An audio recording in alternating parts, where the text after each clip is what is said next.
Change, a lot of people get antsy about the chains and stuff, but putting chains on a truck is a physical skill. It's just like any other physical skill you have to learn. It takes practice. The problem with driving with chains isn't the chains. It's not being prepared for what you're going to encounter as far as weather. That's the problem. What do I mean by that? Well, if you're putting on chains, it's probably raining, snowing, or icy. If you're not prepared, you're going to get wet. You're going to get soaked. You're going to get frustrated. Your stress level goes up. Your frustration goes up. It's human nature. When you get frustrated and stressed, you start making mistakes.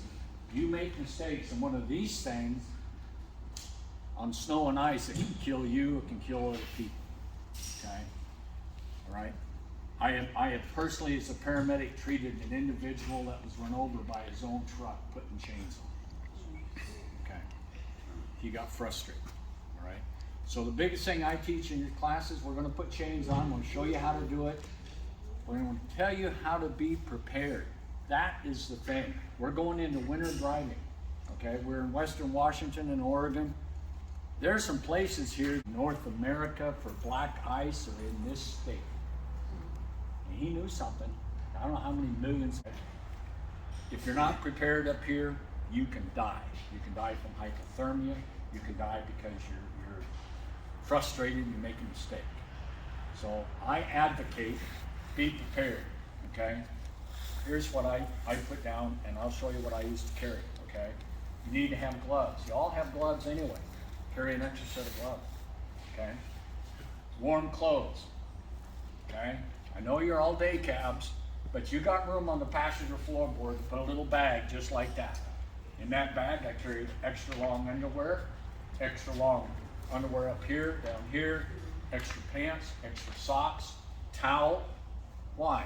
Because when you get wet and it's 20 degrees outside, you're miserable. You can get sick, you make mistakes, okay? So carry extra clothes. It's no big deal, okay? Flashlight. Everybody should have a flashlight anyway, but I carried an extra flashlight in there, okay? This is really cool.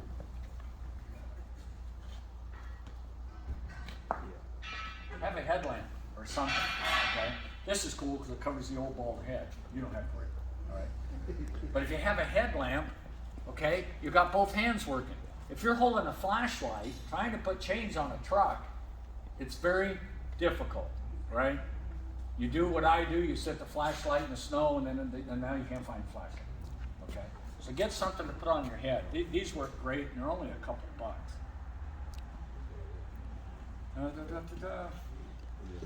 I always carried a large bag of plastic sacks. I'll show you that stuff in a second. Large garbage sacks. Why?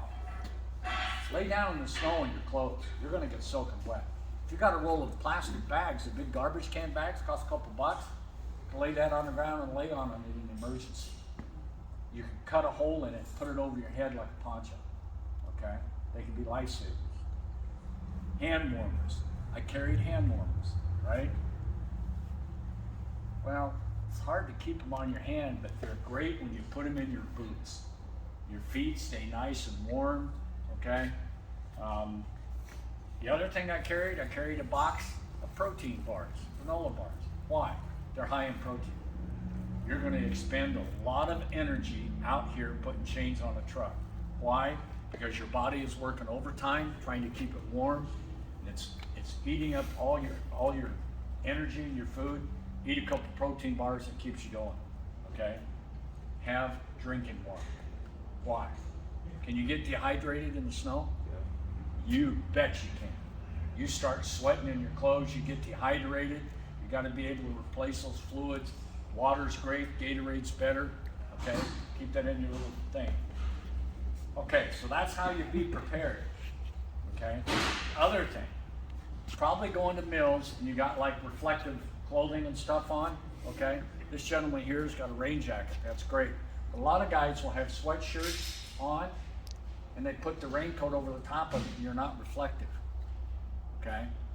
You need to be seen because you are probably going to be on the side of the road in low visibility with the other drivers not paying attention, and I guarantee you, there's gonna be some truck driver that's gonna go by you and go, I'm gonna get him, and he's gonna hit a slush puddle and just drench you like you've been baptized in snow and ice, okay? All right? So wear reflective clothing. The other thing that So they know right where to hit you at. this cost me about $6, and I would clip it right under the collar of my shirt or my coat. You'd be surprised how far you can see that when you're sitting on the side of the road, okay? And it has a variety of, you can put that on there. It's a couple bucks. How much is your life worth, okay? All right, I can tell you as a paramedic, I have been to truck drivers hit putting chains on a truck because they weren't seen, okay?